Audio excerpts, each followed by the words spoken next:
살아계신 하나님 아버지 감사하고 찬양합니다. 오늘 이 시간에 다시 하나님 내가 누구인가, 하나님의 관점으로 본 내가 누군가를 바로 알고 배워서 우리 안에 있는 잘못된 정체성, 하나님의 잘못된 자존감이 회복되게 도와주시고 하나님의 사랑과 그 은혜를 믿을 수 있는 하나님의 사람으로 회복되게 도와주시옵소서. 한 사람 한 사람을 축복합니다. 한 사람 한 사람은 하나님 보시기에 천하보다 소중한 자라고 하셨습니다. 하나님이 우리를 보시듯이 우리가 자신을 보고 이웃을 볼 수 있는 사람으로 변화되게 도와주시옵소서. 예수님 이름으로 기도합니다. 아멘. 사랑의 주님이 날 사랑하신 우리 같이 찬양하겠습니다.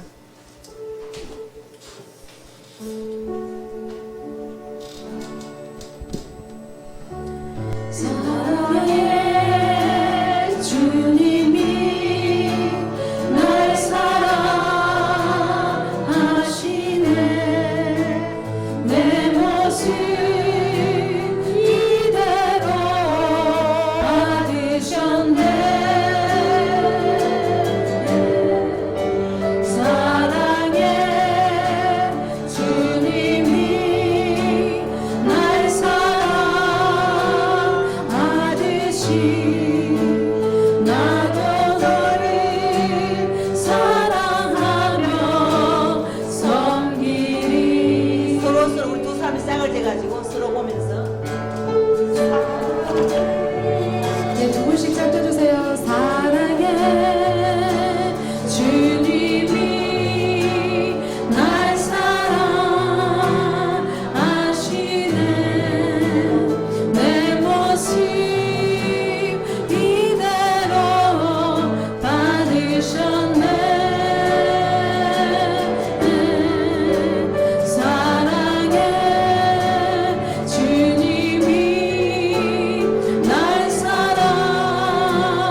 제가 한동안 내적 치유 사역을 해서 사람들이 참 치유되고 회복되고 참 좋았는데요.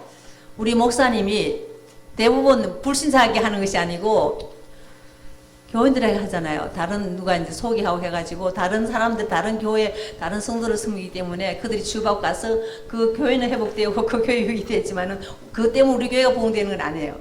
그러니까 우리 목사님이 내적 치유 사역하지 말고 전도 세미나 앞에 가서 전도를 하라고. 그래서 이제 제가 목사님 그러니까 전도 세미나 가고 그렇게 했어요. 그런데 이제 우리 목사님이 하지 말라고 했지만은 하나님은 뭐라고 하시는가. 그래서 제가 하나님께 하나님 정말 이 상한 마음을 치유하는 사역을 제가 계속 하기를 원하시면 어떤 증거를 보여달라고 그랬어요. 근데 그때부터 이상하게 그 전에 치유받고 가서 소식도 없던 사람이 전화가 오기 시작하는 거예요. 아, 사모님 그때 치유받고 이렇게 내가 변화됐고 이렇게 결혼해가지고 잘 살고 뭐 이런 한 사람, 두 사람, 여섯 사람, 네 사람 다 6사람이나 계속해서 짧은 기간에. 그리고 난 다음에 그때 상풍 백화점 무너질 때 있었잖아요. 예, 그때 하나님께서 그 상황을 가지고 내게 말씀해 주셨어요. 백화점이 무너졌을 때 제일 다급하게 제일 우선적으로 해야 될 일은 뭐예요? 맞아. 예, 사람 구하는 것. 그 무너진 그 밑에 깔려있는 사람 중에서 어떻든 아직도 생명이 붙은 사람 살려야 되잖아요. 구조하는 것이 아주 시급하고 첫 번째 일이잖아요. 그래서 어쨌든 간에 그 빨리 사는 그 구조대가 투입돼 가지고 사람들을 아직도 생명 붙은 사람을 살려내는데, 그러면 주님이 그렇게 하시는 거예요. 그러니까 구조대가 급하다고 병원에 의사도 간호사도 다 와가지고 구조만 하면 어떻게 되겠냐. 사는 사람을 어디로 데려가야 돼요?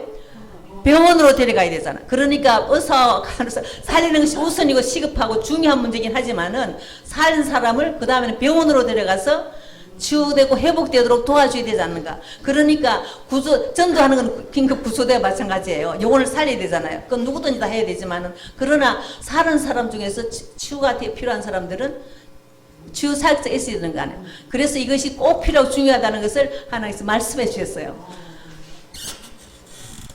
네, 그래서 다시 치유 사역을 계속해서 하게 됐는데, 하여튼 보람은 뭐 당장 우리 교회가 숫자가 그것 때문에 부흥된 건 아니지만은 보람은 그래서 어떤 지난번에 제가 그 얘기했는데 모르겠 어떤 권사님 하나님 옷을 잘 드는 권사님과 같이 기도를 하는데 제가 하나님 우리 교회는 언제 부흥돼요?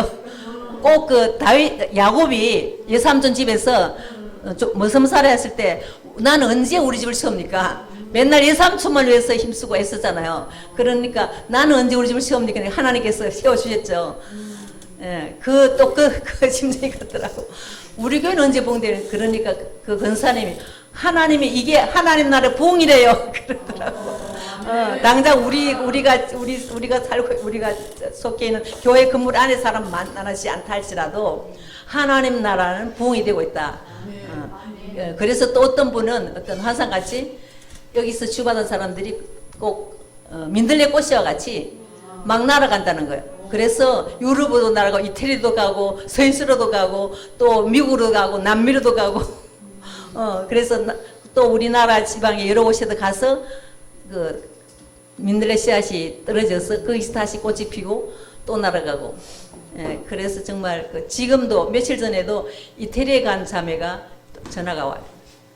요새는 이제 전화비도 안 들잖아요. 카톡을 하면은 보이스톡을 하면은 그래서 그때 가기 전에 한 10여 년 전에 갔는데 처음에 왔을 때 그냥 우울에 빠져서 우울증이 심해가지고 하여튼 자살 직전 그런 정도였었는데 거기 가서 결혼을 하고 그러니까 가정이 깨졌어요. 우리 교회에 올 때는 가정이 깨어져가지고 이혼을 당하고 너무 이제 그 심각한 얼굴이 창백해가지고 그렇게 왔었거든. 근데 치유를 받고 은혜를 받고 회복이 돼가서 이제 재혼을 하게 됐는데 그 6개월이 됐는데 연락이 없는 거예요. 가서 그래서 뭐 가서 잘 사니까 연락도 안 오는가 보다.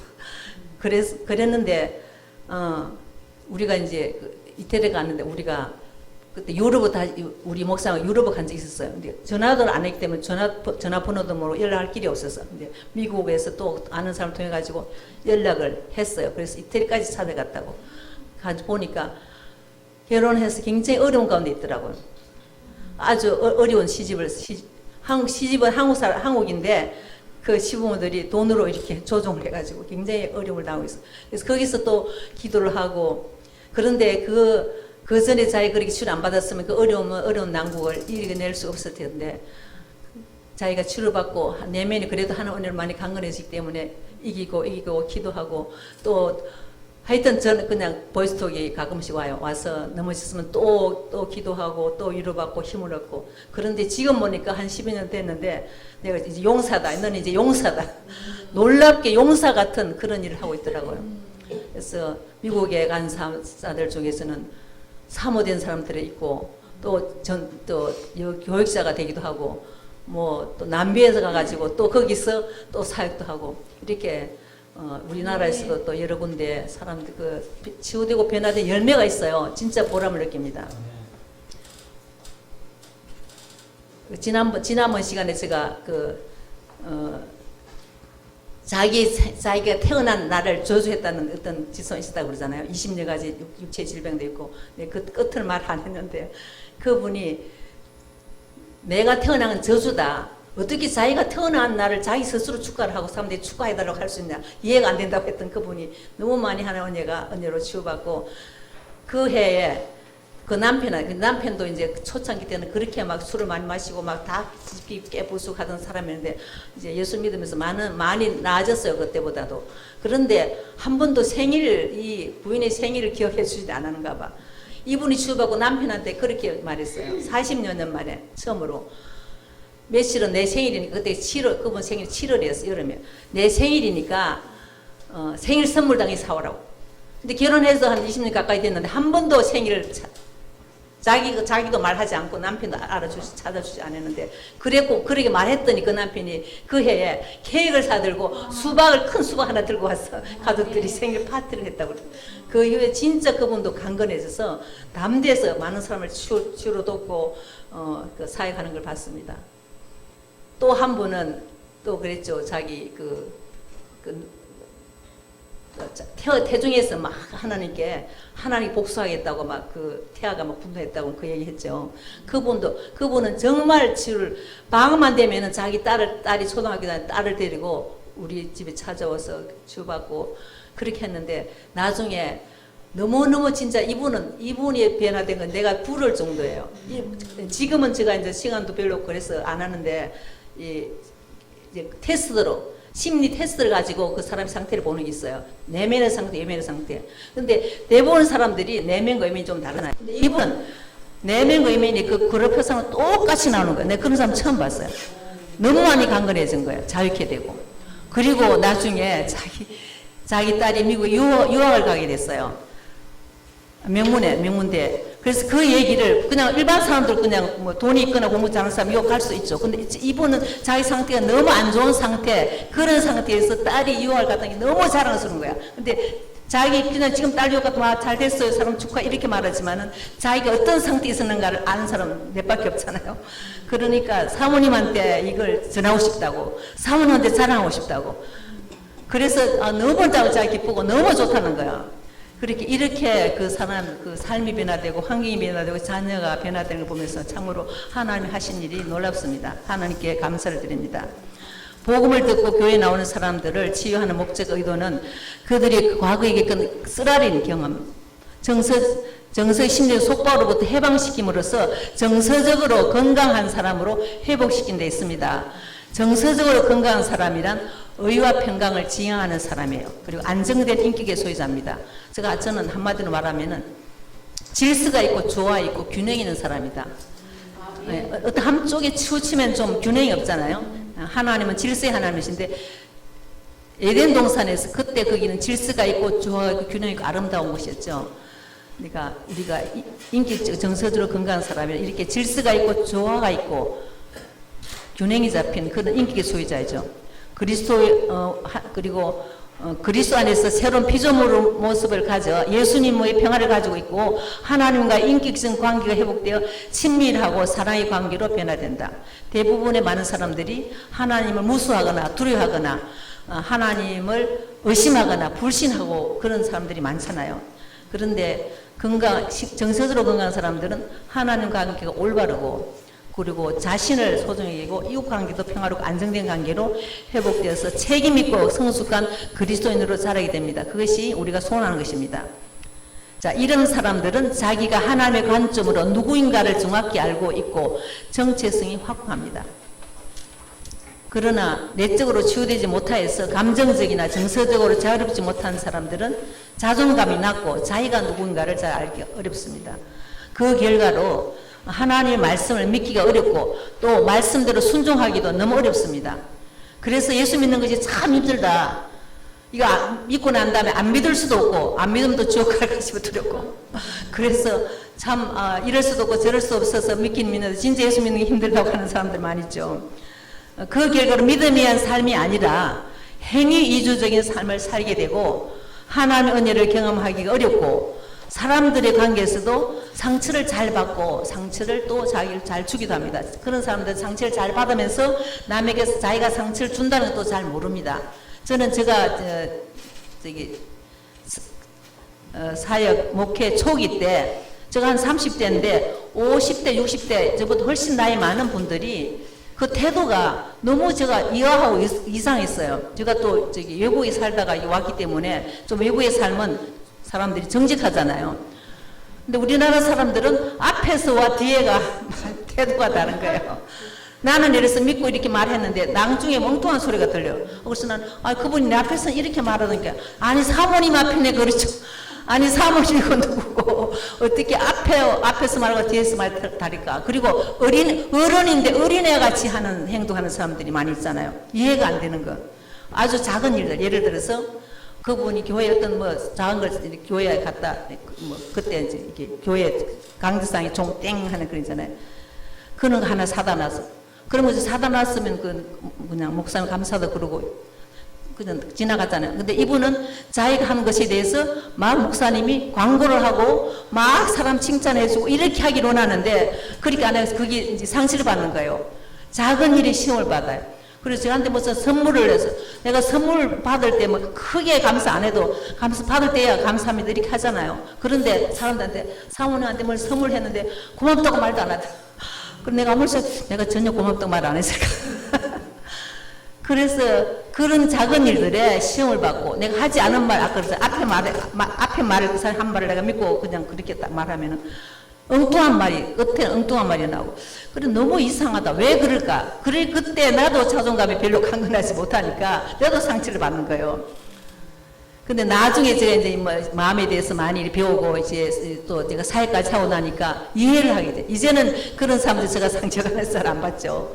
이해를 왜 그 사람이 그런 사람인가. 비록 그가 나이가 내보다 많았어도 목회자니까 부모가 적인 거야. 영적인 부모. 부모가 어릴 때 부모가 마땅히 해줄 때는 안 해줬고 대부분 그러니까 그 부모의 받지 못한 걸 목회자한테 기대를 하는데 그게 제대로 안 올 때 상처를 받는 어린아이가 몸은 어른인데 그 마음의 태도는 어린아이예요. 어린아이처럼 해야 되는데 제가 그걸 몰랐잖아요.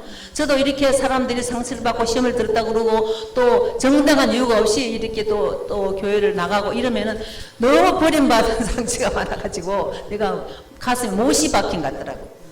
근데 나중에 하나님께서 그 못도 다 빼주시고 치료해 주시고 이제는 그런 사람들을 이해하게 됐어요. 왜 그 사람들이 그렇게 됐는가. 사람들을 이해하게 되고 또 불쌍하게 되고 또 그들을 도와줄 수 있는 사람을 하나님이 회복시켜 주셨죠. 데이빗 시멘즈 책 상한 감정의 치유가 있는데 제가 이제 그 사역 할 때 항상 두 가지 책을 추천해요. 상한 감정의 치유를 꼭 읽어라. 그리고 잃어버린 삶의 조각들. 지금은 그 책이 절판됐는데 참 그 놀라운 책이에요. 상한 감정의 치유 거기에 데이빗 시멘즈는 그가 목회를 하는 동안 정규적인 교회 사역을 통하여 교회 사역에 말씀과 성경 공부, 뭐 기도 이런 거죠.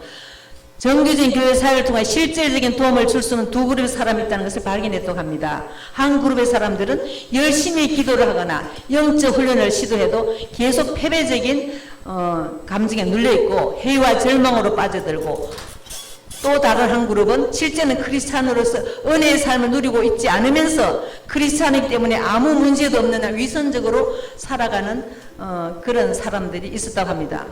그러니까 복음이라는 말씀 그대로 단어 그대로 기쁜 소식이잖아요. 근데 기쁜 소식이지만 실제로는 능력이 없는 거예요.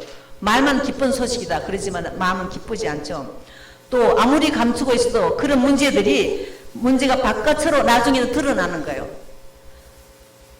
그리고 이러한 사실을 통해서 하나님께서 일반적인 목회 사역 도울 수 있는 요인들이 있다는 것을 그분이 알게 됐다고 합니다. 그리고 그는 성령님 인도로 내적 치유 사역을 하게 됐습니다. 제 친구가 대형교회에 다니는 남편은 장로님이고 집사님이었어요. 그래서 그 교회에서는 그 남편이 장로님이니까 뭐 이런 뭐 작은 그 교회 어떤 그 모임 같은 데서 회장도 하고 뭐 어떨 때는 지하철에 가서 막 전도도 하고 그런 사람이었어. 그래서 남들이 볼 때 신앙이 좋은 사람. 저는 가끔 몇 달에 한 번씩 만나는데 그 남편 안 만나니까 그 집 별로 문제가 없는 줄 알았어. 그런데 어느 날 그 친구한테 전화오길 남편이 집을 나가버렸다는 거예요. 그래서 뭐 잠깐 부부 싸움해가지고 나올 수 있는데 나가서 소식이 없는 거예요. 몇 달이나. 그래서 이제 어쩔 수 없이 한테 전화를 해가지고 우리가 막 그 찾으러 막 그 교회 속한 기도원에 가고 막 가서 막 방송도 하고 했는데 그 기도원에 왔던 이름이 있더라. 왔다가 간 거예요. 그리고 소식이 없으니까 사람이 얼마나 답답해요. 그때 마침 IMF 때라가지고 그분이 사업을 하는데 남들한테는 이제 핑계 댈 수 있잖아요. 이 IMF 때문에 어려워서 물질 어려워서 지금 어디 가 있다 뭐 이렇게 사람들에게는 말했지만 내 친구 그 집사가 너무너무 충격을 받은 거예요. 그리고 뭐 어떻게 했냐면은 그 자기 교회에서 들은 산 테이프 책 이걸 다 갖다 버린다는 거예요. 화가 나가지고 우리 교회에서 자기 다 교회 체험도 아닌데 이렇게 많이 해서 뭐 책도 받고 예배도 많이 참석하고 이렇게 테이프 많이 들었는데 도움이 하나도 안 되고 우리 집에 이런 문제가 생겼다. 그러니까 그동안에 쌓여있던 것을 그때 그 치유받지 못해가지고 이게 폭발한 버린 거예요. 그래서 너무너무 고통을 당하고 근데 그때 자기 형제도 형제가 5명, 6명이 되는데 다 교회 다니고 뭐 다 이제 직분자들인데 자기 형제들도 안 만나고 친구들도 안 만나고 이제 그 테이프도 다 갖다 버리고 우리만 만났어. 우리가 한 일주일에 2번씩 만났어요. 그리고 그동안에 이제 쌓였던 문제들, 근데 그 장로님이 대부분 집을 뛰쳐나가는 사람은 약한 사람이에요. 그 부인보다 남편 장로님 더 약한 거죠. 그래서 같이 이제 기도하고 하여튼 용서 지원했는데 이제 나중에 돌아왔어요. 하나님으로 돌아와서 같이 이제 치유받았죠. 나중에 부부가 같이. 근데 그 남편 장로님이 이제 그 전까지는 일주로만 만난 거예요. 가끔 몇 달에 한 번 만나면은 뭐 식사나 같이 하고 잠깐 얘기하니까 그 문제를 몰랐죠.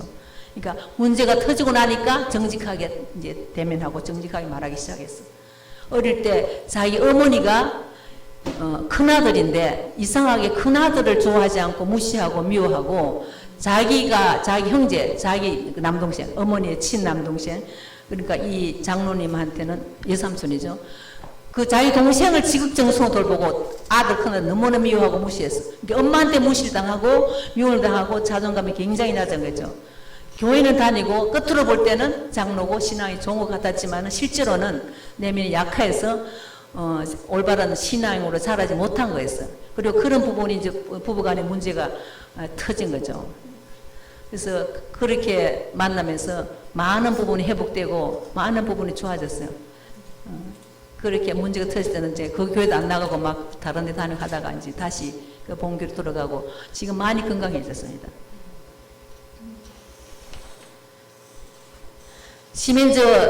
데이비 시멘즈는 설교자들의 잘못을 이렇게 지적합니다. 새 생명을 얻거나 성령 충만하게 되면 이러한 정서적인 문제들이 자동적으로 해결된다고 말한다는 것입니다. 목회자들이. 근데 그는 예수 그리스도를 만나는 극적인 경험이 아주 귀중하고 영원한 가치가 있는 것이지만은 그러나 구원이나 성령 충만한 경험이 정서적인 문제들을 단번에 해결해 주지 않는다고 합니다. 그래서 정서적으로 상처가 많은 사람들은 하나님의 영원하신 진리의 말씀이 가르치는 것보다 자신의 감정이 우선해요. 감정을 더 믿고 감정의 상태에 따라서 반응하는 경우가 대부분입니다. 근데 그 감정에 병이 들어있기 때문에 언제나 요동하는 거예요. 기분이 좋을 때는 막 올라갔다가 기분이 또 깔아놓는 거죠.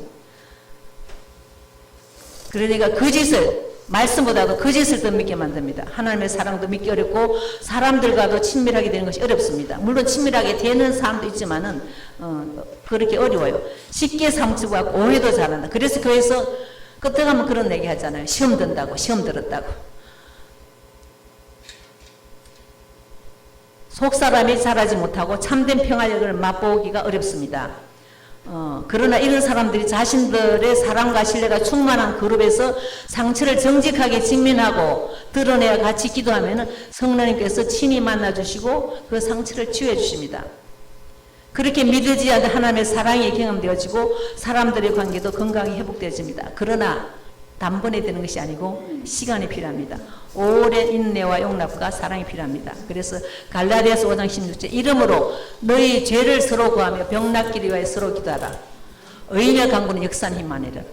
물론 우리가 혼자 기도해도 하나님 응답하시는 것이 많지만 하나님은 교회로서 두 사람 이상이 같이 서로 기도하는 서로 기도하고 서로 죄를 구하고 대부분 죄를 감추잖아요. 그러나 같이 서로 사랑과 신뢰가 있는 서로 죄를 구하고 같이 기도하면은 하나님께서 그 기도 역사가 많이 일어나긴다. 제가 내적 사를 하면서 그랬어요. 혼자 많은 사람들이 혼자 고민하고 계획하고 혼자 기도하고 혼자 몸부림치고 죽을 때까지 절대로 이거는 무덤에 갈 때까지 말도 하지 않고 혼자 갖고 있을 것을 했는데 안 되는 거예요. 안 되는데 같이 기도할 때 이상하게 사모님이랑 같이 기도하니까 여기서 해방이 됐다고. 제가 특별한 능력이 있어서 안 해요. 그건 하나님의 약속의 말씀이에요. 하나님은 교회가 서로 그러니까 옛날에는 제사장이 대제사장이 이스라엘의 그 죄를 지고 자기 죄와 그 백성의 죄를 지고 지성소에까지 가서 하나님께 기도했잖아요. 예배했잖아요. 지금은 많은 제사, 특별히 목회자만 기도해 주는 것이 아니라 우리는 다 제사장, 왕 같은 제사장이잖아요. 같이 우리가 제사장의 역할, 같이 연약한 자를 돕고 같이 붙들고 은혜 보좌 앞에 나가서 기도할 때 하나님이 역사하신다는 거예요. 근데 사탄은 뭐라고 해요? 말하지 마. 어떨 때는 치유받으러 온 사람이 자기가 여기 오는데 악한 영이 너 말하지 마. 가서 입 다물고 있어. 말하는 게 굉장히 두려워요. 악한 영은. 그건 자기가 말하지 않고 어둠에 있을 때 자기가 그 조종하고 있는데 말할 때 자기 정체가 드러나는 거예요. 자기가 약화가 돼요. 그래서 우리가 하나님 앞에 신뢰할 수 있는 사람하고 같이 하나님 앞에 나가는 것이 굉장히 정직한 것이고 빛 가운데 나가는 삶입니다. 인간의 정체성과 자존감. 우리가 사람들 만날 때 이러잖아요. 얘기할 줄 어떻게 얘기해요? 우리는 본질적인 자기 안에 자기를 말하는 것이 아니고 우리는 내 남편, 내 아내, 내 자식, 내 부모, 내 직장 뭐 이런 거 주로 바깥의 걸 말해요. 그러잖아요. 그래서 바깥에 자랑할 게 좀 있는 사람들은 좀 이렇게 떳떳하고 자부심 있는 것 같고 뭐 자랑할 게 없으면 그냥 좀 주눅이 들고 용기가 없고 그렇잖아요. 정말 진정으로 우리가 하나님 앞에는 내 바깥을 가지고 나가면 안 돼. 지난번에 말씀했죠. 하나님이 요구하신 제사는 뭐라고? 상한 심령이다. 내 안에 상한 마음이 있다면 그걸 가지고 나가는 걸 하나님이 원하신다는 거예요. 하나님은 상하고 통해한 마음을 멸시치 않으신다고 분명히 말씀하셨어요. 그래서 내가 누구인가? 그건 자기 본질적인 문제예요. 이게 근본적인 질문입니다. 내가 누구인가? 우리가 하나님을 알아야 되지만 하나님 누군가 알아야 되지만 그 다음에 자신이 누군가를 알아야 돼요. 자신을 알고 그 다음에 다른 사람 아는 거예요. 그냥 그 사람의 어떤 외적인 걸 아는 게 아니라 그 내면 그 인격, 그 내면 깊은 것을 알게 될 때 우리는 그걸 통해 가지고 우리가 하나님 앞 빛 가운데 나갈 수가 있는 것입니다. 그리고 문제가 도움을 받을 수가 있어요. 많은 사람들이 자기 자신이 누구인가 모르기 때문에 다른 사람이 평가해 주는 것에 따라서 자기를 인식하는 거예요. 남이 나를 칭찬해주고 남이 나를 막 좋아하고 이러면은 내가 지금 가치 있고 소중한 사람 같이 느껴지고 또 누가 나를 부정적으로 말하거나 비판하거나 비난하면은 내 가치가 떨어진다고 생각해서 좌절되고 비참해지곤 합니다. 그런데 남이 나를 어떻게 평가하는 그것보다 더 중요한 것은 내 자신이 나를 어떻게 평가하는 것에 따라서 자신의 인생에 중대한 영향을 미치게 합니다. 이거 굉장히 중요한 거예요. 자존감이란 우리가 우리 자신을 어떻게 바라보고 어떻게 느끼는 것과 관계된 말입니다. 낮은 자존감을 가진 사람의 특징은 마음속 깊이 자신을 부끄러워해요. 그리고 남에게 알려질까 봐 두려워하고 그리고 내 안에 평화가 없습니다. 그리고 자의식이 매우 낮음으로 자신이 느끼는 바와 같이 남이 느낀 바를 구분할 능력이 없기도 해요. 또 칭찬이나 너무 칭찬도 그걸 못 받아들여요. 어떤 사람은 칭찬하면 그 때문에 막 업돼가지고 기분 좋은 사람, 어떤 사람은 그 칭찬을 받아들여 미치지 않아요. 그리고 또 비판을 받아들이기 어렵고 또 성공을 추구하고 손실을 애통하지 못하며 또 그들은 집착적이어서 거절의 뜻을 분별하지 못하고 또 마땅히 거절해야 되는데 왜 그때 거절을 못했으면 거절할 용기가 없는 거예요. 마음속으로는 거절하고 싶은데 거절을 못해. 노를 못한 크리스찬이 있다. 그런 책도 있죠. 예. 그리고 자기의 부정적인 과거를 버리지 못합니다. 지금 현재 중요한 건 그러니까 상담 치유의 중요한 그 태도가 지난번에는 정직하고 겸손해야 된다고 그랬어요. 근데 here and now예요. here and now. 지금 여기 한국말은 거꾸로 오니까 지금 여기가 중요한 거예요. 지금 여기. 근데 이렇게 자존감이 낮고 상처가 많은 사람들은 지금 여기 아니고 과거가 어땠는가. 과거 나는 그때 불행했다. 아니면 과거 그때 좋았다. 지금 좋은 게 아니에요. 그리고 또 어떻게 미리 앞으로 뭐가 잘 되면 뭐가 변화되면 이 문제가 해결되면 내가 좋을 것이다. 지금은 안 좋은 거야. 우리 올바른 건강한 신앙은 지금 좋아야 돼요. 지금 기뻐하고 지금 감사하고 과거를 바라볼 때 그것이 나를 다 불행하게만 한 건 아니에요. 과거의 불행한 사건들이 그 사건을 인해서 오히려 우리가 그 때문에 하나님을 의지하게 됐고 하나님의 사랑을 경험하게 됐고 하나님의 은혜를 체험할 수가 있잖아요. 그리고 지금 좋기 때문에 앞으로 미래는 더 좋아질 것이라는 믿음이 있는 거예요. 엮이는 과정은 충분한 자존감을 가진 사람의 태도는 자유로이 애정을 주고받으니까 그러니까 칭찬을 주고받고 사랑을 주고받을 수 있고 또 자신의 생각과 가치관에 신념을 두고 있습니다. 내가 갖고 있는 생각이 건전하고 확고하기 때문에 진리의 근거 확신하기 때문에 신념을 가지고 있습니다. 그리고 잘못된 걸 구별할 수 있고 위험을 감지할 수 있으며 확신을 가지고 문제를 창조적으로 해결하며 사회 집단에서 활동적인 역할을 할 수가 있습니다. 그리고 남에게 질문을 받았을 때도 자신의 자기 약점도 알고 강점도 아는 거예요. 우리 모든 사람이 강점 아니고 약점이 없는 사람은 없어요. 다 약점도 있고 강점도 다 있습니다. 그리고 자신의 약점, 강점을 동일하게 밝힐 수 있으면 자신의 관점을 자주 효과적으로 표현할 수 있습니다. 그리고 사회적인 책임을 회피하지 않습니다.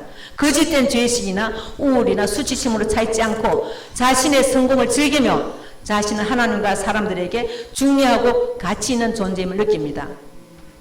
자, 그러니까 자존감이 건강한 것이 굉장히 중요해요. 우리가 같이 있는 가족이나 뭐 직장이나 교회나 어떤 공동체에서도 자존감이 건강한 사람들하고 사회 그 관계에서는 굉장히 발전성이 있고 분위기가 좋고 그런데 자존감이 낮은 사람들은 서로 비교하고 상처를 잘 받고 또 자기도 모르게 상처 잘 받는 사람도 자기는 모르지만은 벌써 남에게 상처를 주고 있는 것입니다. 근데 자존감에 영향을 미치는 요소가 많죠. 제일 중요한 것은 뭐겠어요? 자존감에 영향을, 안 좋든지 좋든 영향을 미치는 제일 중요한 관계는 가족이죠. 부모 관계. 부모 관계가 제일 중요한 거예요. 그건 어릴 때 어린아이들은 스스로 자기 자존감이 없잖아요. 스스로는 내가 어떻게 소중한 자인지 아닌지 모르잖아요. 근데 그 부모의 태도를 통해서 우리가 거울을 보면 거울을 봐야 내 거울을 보고 여기 뭐 검정이 붙었거나 뭐 이렇게 알 수 있지. 그걸 아무 모르듯이 부모나 가까운 양육자들은 그 아이의 거울과 같아. 부모들이 인격적으로 아이를 대해주면은 나는 소중한 사람인가 보다. 그러나 부모가 아이를 거부하고 무시하고 싫어한다면 나는 가치 없고 못생기는가 봐. 우리가 생각할 때는 얼굴이 예쁜 사람들은 자신감 있고 얼굴이 못난 사람만 고민할 줄 알지만 내가 상담한 사람 얼굴이 아주 예쁜 사람들 자기가 얼굴이 못났다고 그렇게 생각하잖아요. 아주 예뻐도 칭찬도 그걸 믿지 않는 거예요. 또 어떤 사람은 얼굴도 못나고 뭐 별 그 끝으로 일반적인 기준에서 떨어져도 당당한 사람도 있어요. 얼마든지. 그런 사람 보기가 좋죠. 주변에서도. 그러니까 엮이는 가정은 자존감을 떨어뜨립니다. 팀 슬레이지에 따르면 엮이는 가정에서 자존감을 떨어뜨리는 요인을 이렇게 말했어요. 엮이는 가정은 수치심을 전이시킴으로 자존감을 떨어뜨린다. 수치심. 어릴 때 가족 안에서 수치심을 느낀 사람들은 자기 자신이 수치스럽다고 느끼는 거예요. 저에게 치료받은 어떤 자매, 20대 자매가 그냥 와서 말을 잘 못해요. 그리고 울기만 하는 거예요. 그리고 자기는 뭐가 문제인지를 모르겠다는 거예요. 그리고 문제는 뭐냐면은 자기는 모든 것이 수치스럽대요. 자기 자신도 수치스럽고 아버지도 수치스럽고 어머니도 수치스럽고 자기 집도 수치스럽고 자기 다니는 학교도 수치스럽고 모든 게 다 수치스러워. 그러니까 그 수치심에 묶여가지고 얘는 실제로 머리가 공부를 잘할 수 있는 그런 애인데 공부를 못하고 하여튼 여러 가지 문제가 있어.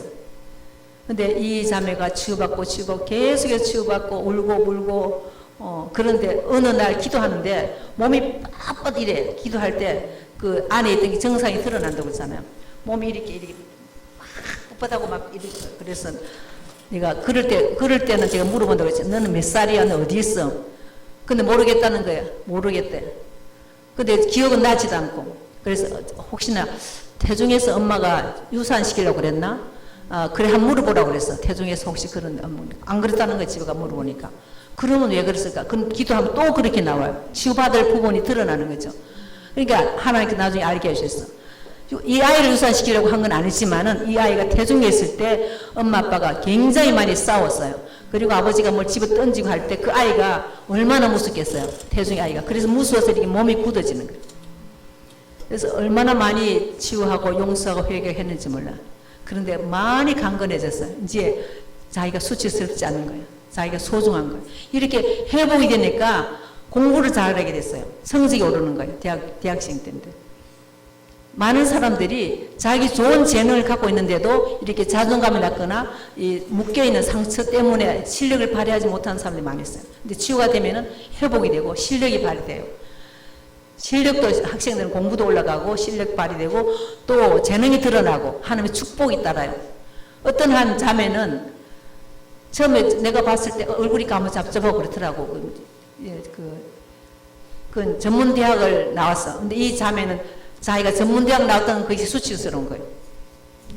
그러니까 어릴 태중에서 어떻게 했나 물었더니 자기 언니가 있고 두 번째 딸이에요. 그러니까 대부분 우리나라 사람들은 첫 번째 아들을 원하잖아요. 첫 번째 아들을 원하는데 이제 첫 번째 안 했으면 둘째라도 아들을 원해요. 둘째는 더 심각한 거예요. 그러니까 자기는 그 태중의 아이가 말해요. 자기는 작고 까무잡잡하고 여자인데 밖에서 할머니랑 그때 사람들 우리나라 그런 사람 있잖아요. 엄마의 그 산모의 배를 보고 배가 이렇게 붕푸짐하게 둥그러면은 남자라고 한다고. 그래서 자기는 까무잡잡하고 조그만하고 여자인데 밖에서는 허옇게 살 통통한 떡두꺼비 같은 아들이 들어있다고 그렇게 말한다는 거야. 그러니까 애가 그 말을 들을 때마다 나를 거부하는 거야. 몸이 오그러들고. 그래서 자기가 가끔씩 몸이 오그러드는 것이 몸이 마비가 된다고 그러더라고. 그리고 자기가 초등학교 때부터 그렇게 많이 울고, 그리고 학교 성적에서 겨우겨우 이제 전문대학을 나왔는데 항상 그것이 또 자기 열등감이었어. 그것 때문에 자존감이다. 근데 그 태중걸 하나님께서 치유해 주시고 난 다음에 하나님이 기적을 베풀어 주시더라고. 아주 명망 있는 대학에 편입을 하게 됐어요. 근데 마침 그 편입생이 7명인가 모집했는데 숫자가 모자라요. 그 과에. 이 자매가 미술인가 개통한 건데. 그게 그냥 그때 회의를 해가지고 교수들이 지원한 학생 다 받기로 해가서. 그래가지고 너무 자랑스럽게 편입을 해서 아주 좋은 대학을 나오게 됐어요. 엮이는 과정에서는 자녀들에게 그들이 감정이 중요한 것이 아니라고 가르칩니다. 하나님께서 우리의 육체를 만드신 분, 또 우리 인기를 만드신 분, 우리 영혼을 만드신 분이 우리에게 지정, 인기, 감정도 주셨잖아요. 감정 자체가 좋고 나쁘고 아니에요. 감정은 참 소중해요. 감정이 건강하고 감정이 긍정적으로 발달할 때 굉장히 필요한 거예요. 감정이 메마른 것보다 감정 풍성이 좋잖아요. 그런데 엮이는 관계에서 그 감정이 중요한 것이 아니라고. 그래서 어린아이가 뭐가 억울해서 애기 울잖아요. 그러면 뚝뚝 울지 마. 그래서 많은 우리나라 남자들은 감정이 딱 억압돼 버렸어. 감정이 굳어있어요. 자, 치유받을 때도 감정이 이게 풍부하게 살아가는 것이 굉장히 좋습니다. 감정이 중요해요. 너무 감정대로 살면 안 되지만은 감정이 주인이 되면 안 되잖아요. 의지가 주인이 돼야 되죠. 그러나 감정이 굉장히 필요한 거예요. 어린아이 때 감정을 무시하고 부모들이 억압해버리면 그 아이가 감정으로 병이 드는 거예요. 억압돼버려요. 그래서 자존감이 떨어집니다. 그래서 오히려 감정이 이제 비정상으로 그렇게 발달하게 됩니다. 엮이는 과정은 어느 것이 정상인지 거짓인지 분별을 못해요. 며칠 전에도 어떤 집사님이 왔는데 자기는 아버지가 일찍 돌아가신 게 아니고 아버지는 엄마랑 이혼하고 이제 엄마하고 사는데 엄마가 비정상적으로 어린아이야. 그러니까 이 딸이 소녀 가정이 돼서 엄마를 다 뒷바라지래. 근데 그 엄마는 그냥 정상적인 삶이 아니야. 이 남자 살았다가 또 다른 사람을 살았다가 그러면 자기가 소녀 가정이 돼서 그 엄마를 다 뒷바라지는데 자기는 그게 정상인 줄 알았대. 다 다른 집도 그런 줄 알았대. 나중에 보니까 그게 너무나 비정상인 거예요. 그 엄마는 그렇게 딸이 부모를 이렇게 소녀 가정으로 뒷바지를 해도 감사치를 못해. 그리고 이 자매가 병이 들어버린 거예요.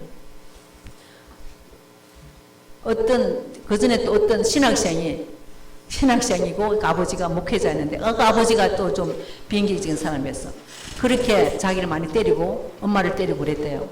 자기 그것도 그 형제도 뭐 아버지가 가족을 때리는지 대부분 다른 집 다 그런가 보다 이렇게 생각했대. 그래서 고등학교 어느 날 자기 반 아이들 물어봤대. 이게 안 맞고 부모한테 안 맞고 자라는 누가 있나 손 반이 안 맞는다고 그러는 거. 그래서 자기가 깜짝 놀랐대. 아니 어떻게 안 맞고 살 수도 있나?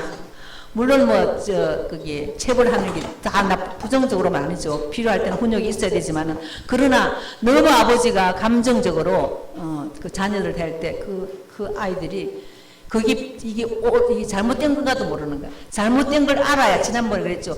잘못된 걸 알아야 우리가 용서를 하든지 하지. 잘못된 걸 모르면 용서를 못 하는 거예요.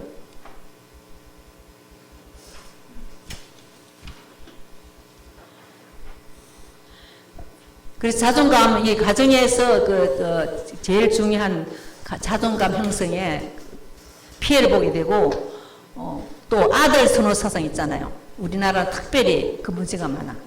아들을 소중히 여기기 때문에 딸은 무조건 거부하는 거. 근데 한 집에 어떤 자매가 이제 고등학교 졸업한 어떤 애가 왔는데 그 집이 예수를 잘 믿는 집이고 남북에 뭘 하나 보기는 안 그랬겠지만은 할머니가 권사님인데 이 집은 아들을 너무너무 아들이 필요한 거야. 그런데 하여튼 병원에 가서 딸이라 그러면 그냥 낙태를 시켜버려요. 유산시켜버려요. 근데 자기가 딸이었는데 희한하게도 엑스레이 전파 찍었을 때 남자의 고추가 달린 모습이 나왔어. 그래가 살은 거예요. 그래서 자기는 태중했을 때 아들이라고 할머니가 그렇게 기도를 많이 했어. 하나님이 아들 주셔서 축복합니다. 근데 뭐 하는 게 딸이었잖아요. 하나님께서 살려준 것 같아. 그 의사 실수로 인해가지고. 그런데 그 애가 이러는 거야.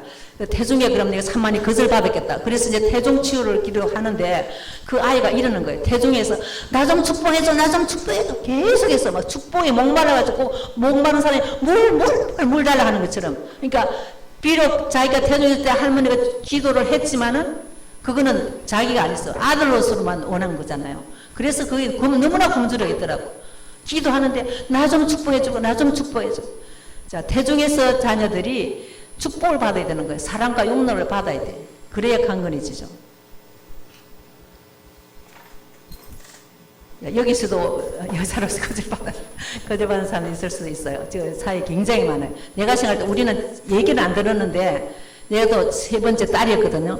유추해보니까 나도 자존감이 많이 낮았는데 그 태중에서 아들을 기다리는 얼마나 기다렸겠어요. 수십 년 전에. 지금도 그 둘째 딸이면 벌써 아들 기다렸는데 거절받지 않았나. 그래서 내가 자존감이 낮잖아요. 제가요 자존감 낮은 것 중에서 제가 아주 충격적인 얘기 있어요. 중학교 때, 저는 초등학교도 교회를 다녔는데 중학교 때 중고등부에서 같이 학생 예배를 드리잖아요. 그런데 학생회장이 그날 전혀 뜻밖의 갑자기 내한테 대표 기도를 하라는 거예요. 중학교 2학년 때. 그때 느낌이 갑자기 망치를 뒤로 꽝 뚫리. 대표 기도 하라는 것이 내가 교회 금방 나온 것도 아니고 몇 년을 다녔는데 그렇게 큰 일도 아닌데 거기 나한테 완전히 망치를 뚫리는 것 같아요. 정신이 하나도 없는 거예요. 그래가지고 뭐 하긴 했는데 뭐라고 했는지 내가 모르겠어. 그래서 자존감이 낮으니까 그런 것이 충격이 돼요. 그리고 저는 초등학교, 중학교, 고등학교 새 일기를 쓸 때 일기 처치만 항상 하는 올해 반장이나 회장 되지 않게 해주세요. 그게 내 기도 제목이었어. 반장, 회장 뭐 이렇게 하면 앞에 나가서 이렇게 인도를 해야 되잖아요. 뭐 주장을 해야 되잖아. 그것이 나한테는 굉장히 항상 고통이었어. 자존감이 낮기 때문에. 근데 하나님은 또 그런 일 잘 지키시다고. 그러니까 제가 만약 지금 치료를 안 받아서 이 앞에서 이렇게 강의 못해요. 하나님 많이 치료를 회복해 주셨어요.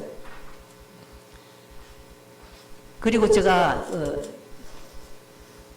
그러니까 자존감이 낮을 때는 지나치게 필요 없는 긴장을 하잖아요. 스트레스를 받아. 스트레스 안 받아. 그러니까 어떤 아이들은 자기 반장 뽑아달라, 뭐 회장 뽑아달라, 얼마나 애들이 당당하고 그래요. 저는 그렇게 못했어요. 근데 제가 독일에 있을 때 신부님을 우연하게 알게 됐어요. 신부님을. 제가 기독교인데 어떤 수도원의 원장님 신부님이 제가 20대 그분은 70대였어. 근데 나이는 한 50대 정도 돼 보이더라고. 그분이 지하철에 버스에서 같은 방향을 가는 버스를 타고 얘기하면서 내가 지나가면서 저기 우리 병원이라고 그러고 하고 그냥 인사하고 지났는데 며칠 후에 편지가 왔어요. 그 병원인이 지나가면서 이제 그 주소 알았죠. 하 간호사한테 그리고 왔어요. 이름 내가 성이 하시라는 얘기만은. 그런데 만약 그때 그 한국 사람들이 한 100명 가까이 있었어. 내가 만약 김씨나 박씨나 있었으면 내한테 안 왔을 거야. 누군지 모르잖아요. 근데 하씨는 내 혼자밖에 없었기 때문에 그 편지가 나한테 왔더라고.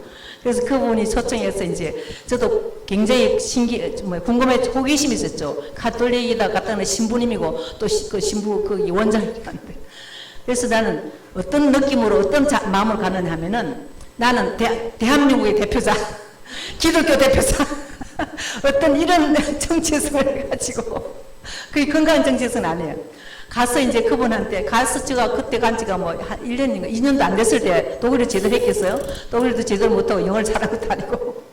그렇게 긴장을 실수하지 않으려고, 내가 한국 사람으로서 실수하지 않으리라. 또 기독교 대표로서 내가 가톨릭 신부한테 무슨 허점을 보면 안 되겠다. 그래서 너무너무 긴장을 해가지고 한 시간 정도를 대하고 왔는데 집 와서 완전히 뒤로 뻗어버렸어.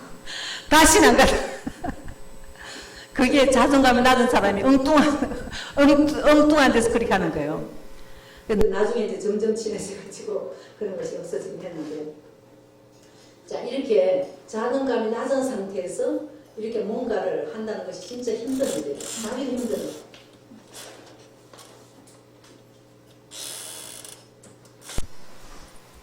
그러니까 그 자존감이 이렇게 낮게 된 것은 거절 가정에서 그렇고 거절받은 상처, 또 죄가 있을 때 그 죄가 우리의 죄는 예수의 포를 의지해서 은혜 보자마자 기도하고 회개하면 용서받는데 어떤 거는 아무리 기도해도 용서받았다는 느낌이 안 드는 것들이 제가 있어요. 그럴 때는 그것을 같이 기도해야 돼요.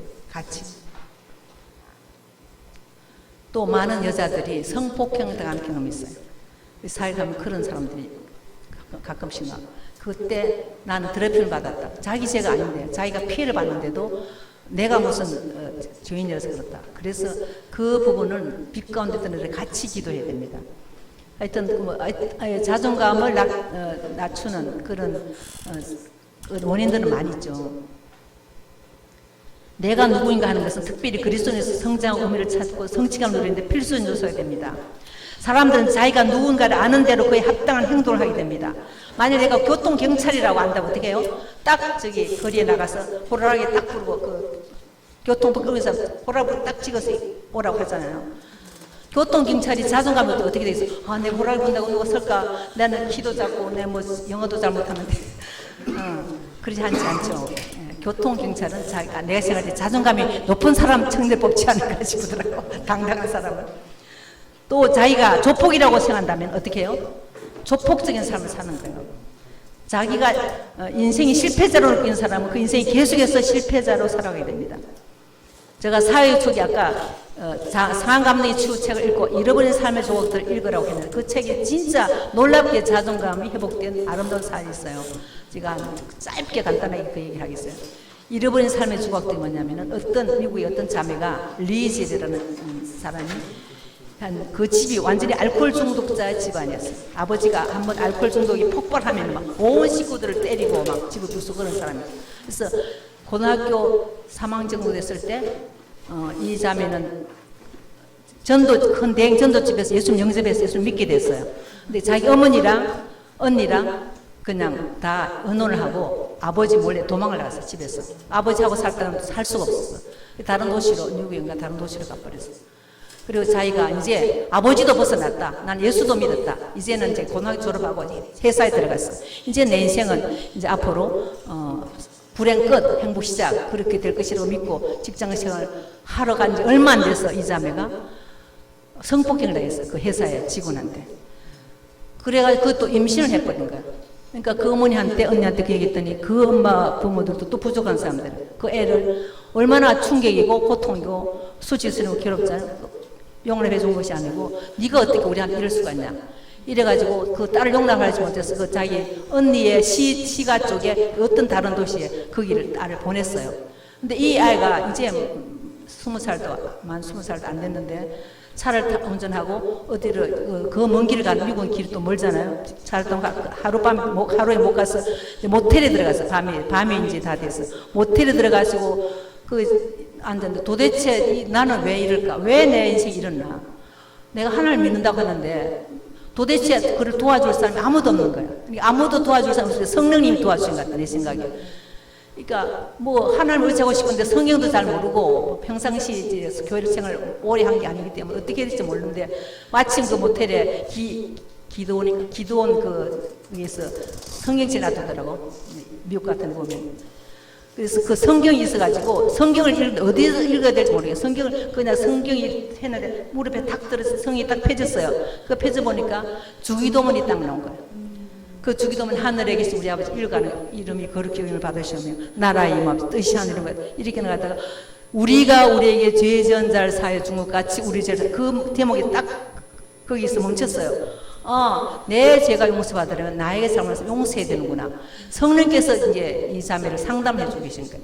그러면 내가 내 죄도 용서받아야 되니까 그러면은 나한테 잘못한 사람 용서, 나한테 잘못 누굴까? 아버지잖아요. 술 취해서 가정을 폭력으로 이끄는 아버지를 용서하고 학교 선생님 용서하고 또 지금 자기를 이렇게 내친 엄마 언니들 용서하고 이렇게 용서해 가는데 자기 성폭행 사람 용서가 어렵죠. 굉장히 용서가 어렵고 또 거다가 하나님을 용서가 어려운 거예요. 어떻게 하나님한테 이런 일을 허락했을까? 하나님 막아줄 수 있을 텐데. 그런데 제일 용서가 어려운 존재가 두 존재였었는데 이제 의무적으로 억지로 하던 그 사람 용서하고 또 하나님 용서하고 그리고 이제 그 다른 지역에 가서 살다가 그 아기를 자기 키울 수가 없으니까 그 교회에서 이제 많이 도움을 받고 지원을 많이 받았고요. 거기서 하나님 말씀을 이 사람 참 은혜 받고 잘 성장해서 이제 목회자가 됐어요. 그 아기를 입양을 보냈어요. 근데 아기를 입양 볼 때 할 수 있는 그 아이를 위해서 할 수 있는 아무것도 없는 거야. 그래서 그 서류에다가 크리스찬 가정에 입양되기를 한다 이렇게 글 쓰니까 막 그 직원이 이거는 딱 그 법적으로 하는 거기 때문에 그런 글 쓰면 안 된다고. 자기가 마음으로 그랬죠. 하나님께 맡긴 거죠. 그리고 자기는 벌써 이 사람이 아주 똑똑해가지고 강사 노릇하는 사람, 말씀을 전하고 강의를 하고 그런 사람이었는데 20년이 지난 후에 어느 날 그 옛날의 교회 이분이 그동안에 목회자가 되고 강사가 되고 또 결혼했어요. 자기 남편은 세 번째 부인인데 그 남편 나쁜 사람이 아니고 부인이 두 분이니까 두 사람이 이제 사별을 했고 세 번째 이 자매하고 결혼해서 건강한 아주 건강하고 은혜스러운 그런 가정 신앙생활 그 두 딸이 있었고 그런데 20년 만에 예전에 다녔던 그 교회에서 자기가 딸 놓고 막 이렇게 입양하고 할 때 다 돌보준 집사님이 있었어. 굉장히 훌륭한 분이. 그분한테 전화 온 거예요. 뭐냐면 네 딸한테서 연락이 왔다. 그리고 엄마를 찾고 싶었는데 어떻게 하면 좋겠느냐고. 그래서 자기도 얼마나 충격이에요.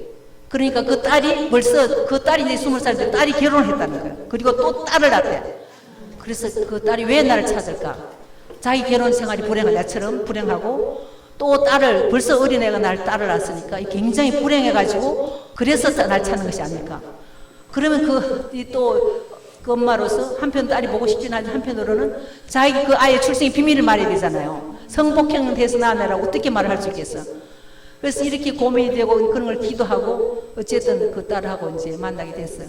그리고 왜 만나기 전에 전화를 통해서 왜 엄마를 찾으려고 했냐 그랬더니 너무나 놀랍게 엄마에게 복음을 전하고 싶었어요. 하나님이 벌써 잃어버린 삶을 자기 잃어버린 삶이었는데 하나님이 새롭게 빚어서 보내주신 거예요.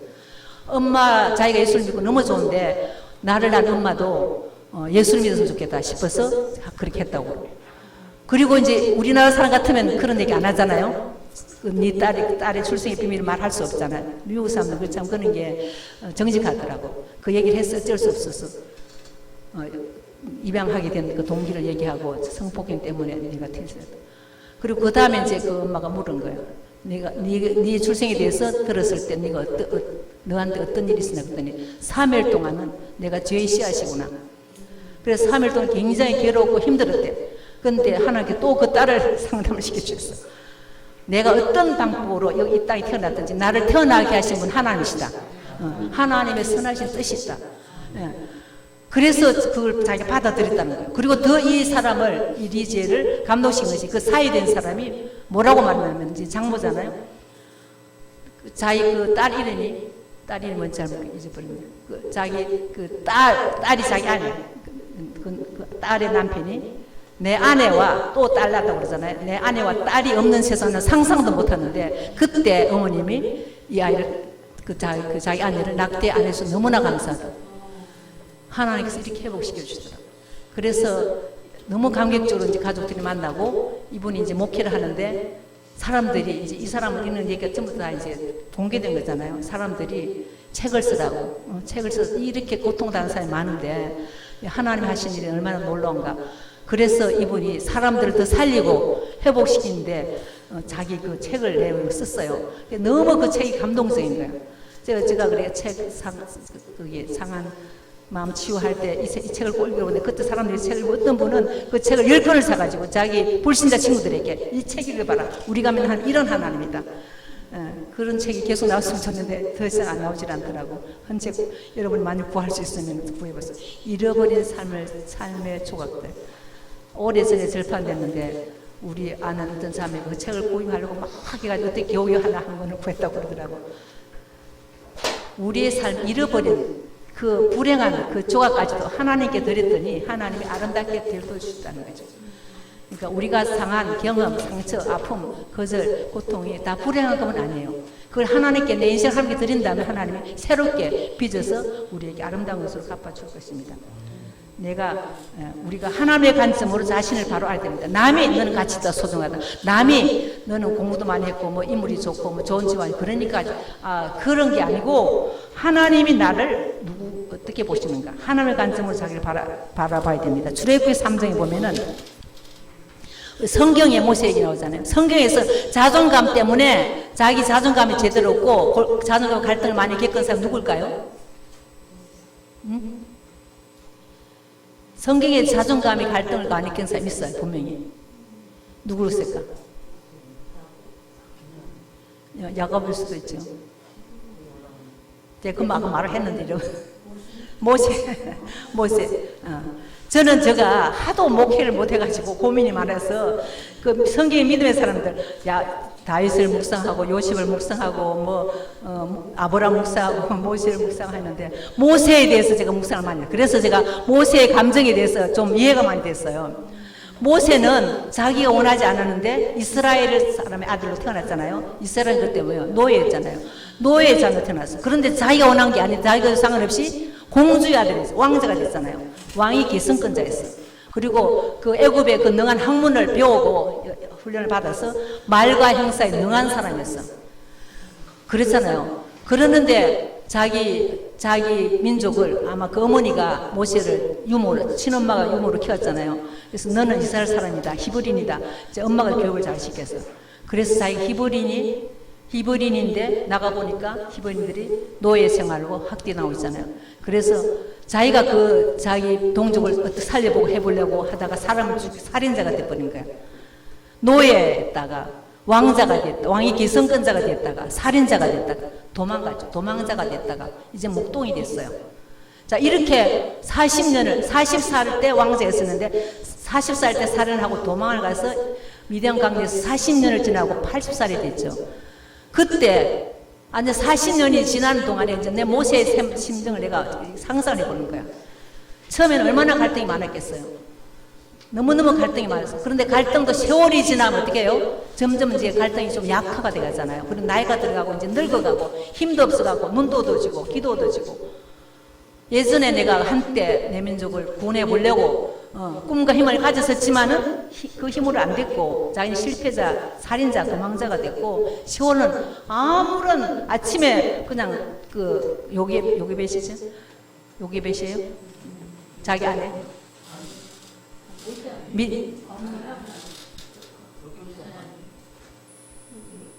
요게 몇이지? 모세 아내 시보라. 그러니까 그 아내가 시보라가 도시락을 싸주면 그 도시락 들고 양을 몰고 강제로 나가잖아요. 양 뒷공문이 달아다니고. 그리고 사람들과 관계를 안 하니까 말이 필요 없어. 그냥 양만 따라가고 그렇게 하루 종일 혼자 고민하고 묵상하다가 집으로 돌아오고 그런 일상, 아무 변함없는 일상이었는데 40년이 지나고 이제 이러시는 거예요. 이제 예전에 한때 내가 고민을 길었지만 인생이 이것인가 보다. 끝이다 나는 이제 끝장이다. 이러다가 늙어 죽겠지 뭐. 이렇게 하고 있는데 어느 날 갑자기 뭐가 나타났어요? 하나님이 나타나신 거예요. 떨기나무 불꽃 가운데서 하나님이 모세를 부르시잖아요. 모세야 부르는데 네가 쓴 것은 거룩하니 신을 벗으라. 너무 놀래가지고 자기는 떨기나무에 불이 붙은 타지라는 거 이상하다 가까이 보려고 했더니 모세야 어떻게 나면서 그래서 벌벌 떨고 무릎을 꿇었는데 너무 뜻밖의 말씀해요. 내가 내 백성의 고난을 들었다. 그들의 고통을 내가 봤고 그들의 부르짖음을 내가 들었다. 내가 아브라함과 이삭과 야곱의 하나님인데 이제 너희들을 약속의 땅 젖과 꿀이 흐르는 가나안 땅으로 너를 보냈는데 내가 너를 보내서 그들을 건져내도록 하겠다. 모세에게 그렇게 말했어요. 그러니까 모세가 뭐라고 말했어요? 내가 누굽니까? 나 못 갑니다. 이게 모세는 뭐야? 내가 누군가? 자기가 누군가 몰랐다는 거죠. 내가 노예인지, 내가 죄인인지, 내가 왕자인지, 내가 도망자인지, 살인자인지, 나도 내가 누군지 모르겠는데, 내가 어떻게 남들을 자유케 하고 그 세계 가장 강한 나라, 강한 군대를 가진 바로의 사람들, 그 사람을 구출해서 갈 수 있습니까? 그러니까 모세가 들은 게 잘못이에요. 하나님은 네가 가서 해라 이렇게 하지 않았잖아요. 내가 너를 보내겠다. 내가 너와 함께 하다 이렇게 했는데 모세는 자기 보고 하라고 하는 줄 알았어요. 우리가 보통 그러잖아요. 나는 못해요. 나는 못해요. 하나님이 내가 너와 함께 한다. 모세가 그래도 나는 못한다 그랬어요. 계속 못한다 그랬죠. 다른 사람 보냈어요. 말도 잘하고. 나는 입이 뻣뻣해가 모세는 말과 행사에 능한 사람인데 40년을 말 안 했으니까. 그러니까 뭐 말할 수 없다. 난 안 간다고 했어요. 하나님 나중에는 너무 뭐 기적을 손을 지팡이를 집에 던져서 뱀이 되고 또 잡으면 또 지팡이 되고 또 손을 집에 넣으면 문동이 되고 또 찍어서 뭐 물이 피가 이런 거 다 보여줘도 그래도 안 된다고 못 간다고. 그러니까 하나님 나중에 화가 나가지고 내 형 아론이 말 잘하는 거 내가 안다. 형한테 내가 너한테 말 좀 아론에게 말하지. 그래서 누가 그랬어요. 모세의 불신앙 때문에 참 복잡해졌대 하나님이. 한꺼번에 모세만 딱 하면 되는데 아론한테 말해가 아론이 또 모세가 듣고 아론이 말하고 아론이 또 사백에서 복잡해졌어요. 우리가 하나님께 빨리 순종 안 하면 일이 더 복잡해져. 그리고 나중에 모세가 사람들이 내한테 가서 내가 하나님을 봤다 하나님 내게 나타나면 사람들이 나를 안 믿을 거라고 그랬어요. 안 믿을 거라. 그런데 그렇게 하나님과 이렇게 신경을 하다가 나중에 모세가 자기가 누군가를 알게 된 거야. 자, 모세는 하나님의 대사예요. 대사. 그게 굉장히 중요해요. 모세는 대사는 뭐예요? 자기 실력, 자기 계획, 자기 주장이 아니야. 보낸 왕이나 대통령의 뜻을 가지고 가는 거잖아요. 그러니까 만일 이래서 아프리카 대사, 우리나라에 아프리카 대사 온다. 미국 대사 온다. 아프리카 대사 더 키가 클 수 있고 더 실력이 있을 수도 있고 하지만 누가 더 권세가 있어요? 미국 대사가 권세가 있잖아요. 왜? 그 뒷백이 미국 대통령이잖아요. 그러니까 대사는 자기 실력과 자기 어떠함이 아닌 거야. 보낸 자의 어떠함. 하나님이 바로 같은 건 비교할 수 없는 전지전능하신 하나님, 천지를 창조하신 하나님, 전능하신 하나님이 모세에게 보내고 모세를 통해서 말씀하니까 자기가 대사라는 것을 인식하고 뭐 성경 그런 말이 없지만 우리가 이 상황을 보고 그렇잖아요. 모세가 이제 바로를 두려워하지 않고 담대하게 가서 바로에게 여호와께서 말씀하시길 내 보내라고 하셨다. 내 보내라. 이렇게 말할 수 있잖아요. 자, 우리나라 고전 중에서도 제가 이 얘기를 보고 하는 거예요. 고전 중에서도 자존감이 강했던 사람이 우리가 알고 있는 사람이 있어. 누굴까? 자존감 아주 강했던 사람. 고전. 응? 맞아. 이도령이 어땠어요? 과거 급제 암행어사로 가면서 나무 내려갈 때 뭐로 갔어요? 거지로 내려갔죠. 그런데 자기가 거지니까 장모 월매도 막 무시하고 또 사또도 무시하고. 근데 그 무시당할 때 그 사람 기분이 좋았을까 나빴을까? 나빴겠어요? 우리 초등학교 때 우리가 기분 안 나빴다고 그러는데. 왜? 자기가 누군가를 아니까. 너희들은 나를 몰라. 나를 거지로 알지만 나는 내 안에 마피아가 있어. 내가 이제 암행에서 출두했다 하면 뭐 저기들 다 목이 다 날아가잖아. 그러니 굉장히 당당한 거예요. 우리가 우리 자신의 자존감을 내가 무슨 옷을 입었는가, 내 상태가 어떤가 그게 중요한 게 아니에요. 누가 나를 보냈는가. 예, 우리는 한 사람 한 사람 하나님의 대사로 이 땅에 오신 겁니다. 내가 중요한 게 하나님 나를 이 땅에 보내셨어요. 어떤 사람은 거지로 나사로는 거지로 왔잖아요. 거지로 보내기도 하고, 어떤 왕으로 보내기도 하고, 어떤 사람은 뭐 장사꾼이나 뭐 선생이나 뭐 이렇게 보냈지만은 우리를 보낸 하나님 그분의 대사로서 내가 산다면은 사람들이 나를 무시하고 알아주지 않아도 상관없어. 왜? 암행어사 마패가 있잖아요. 예수 그리스도의 그 십자가 은혜가 마패예요, 우리 안에. 그래서 우리는 내가 누구인가?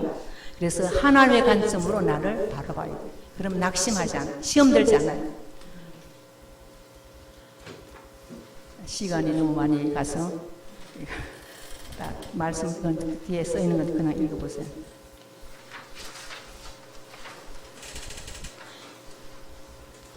로마서 8장 16절에 성령이 친히 우리 영으로 더불어 우리가 하나님의 자녀인 것을. 자, 우리는 하나님의 대사이며 하나님의 자녀입니다. 자녀이면 또한 후사, 곧 하나님의 후사요. 우리가 그와 함께 영광을 받기 위해서 고난도 함께 받아야 될 것입니다. 자, 우리가 하나님의 대사고 하나님의 자녀로서 우리가 이 땅에 살아갈 때 얼마든지 당당하게 살아갈 수 있고 원수에게 조롱받지 않고 원수를 결박하고 원수를 파쇄시킬 수 있습니다. 우리 너는 택한 족속이요 찬양 한번 같이 불러보겠습니다.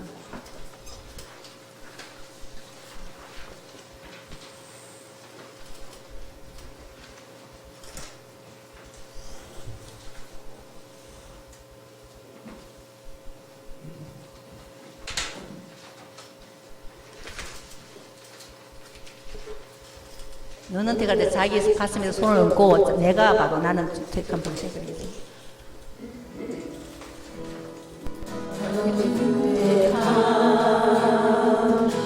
족속이요 같은 제사장이요 같은 제사장이요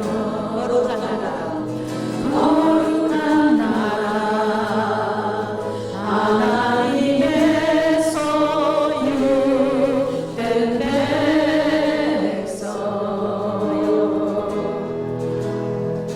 너의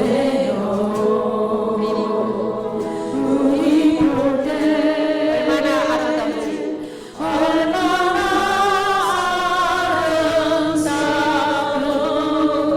아름다운지 너의 영원 통해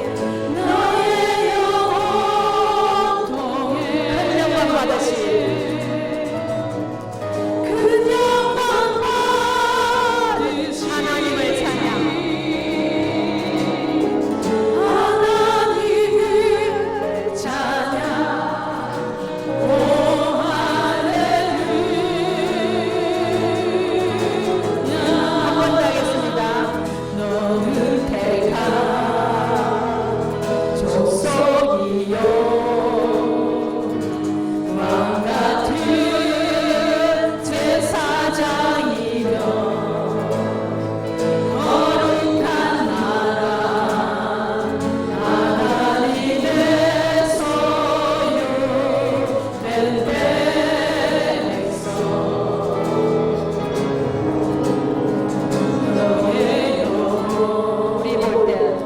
우리 볼 때 얼마나 사랑스러운지 얼마나 사랑스러운지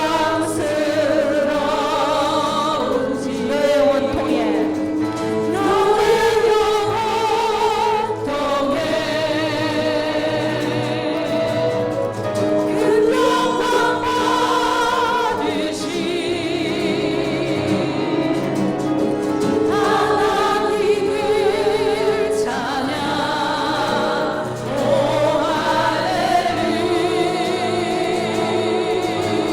할렐루야. 잠깐 기도하겠습니다. 우리가 속으로 자기 자신 하나님께서 나를 이렇게 귀하게 하나님의 자녀로 왕같은 자 만드셨습니다.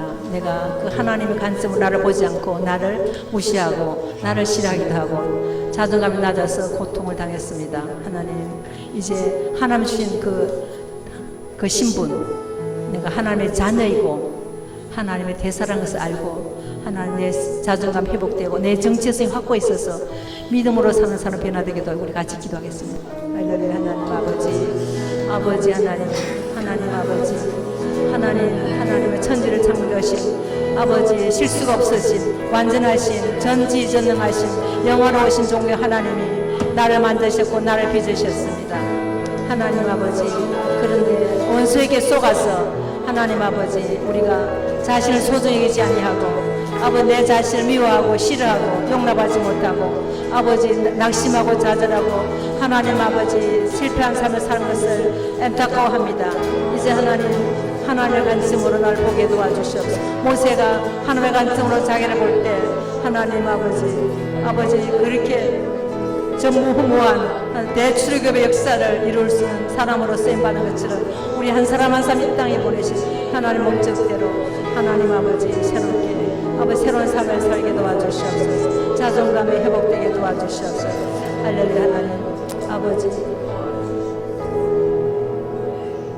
사랑하신 하나님 아버지 감사하고 찬양합니다.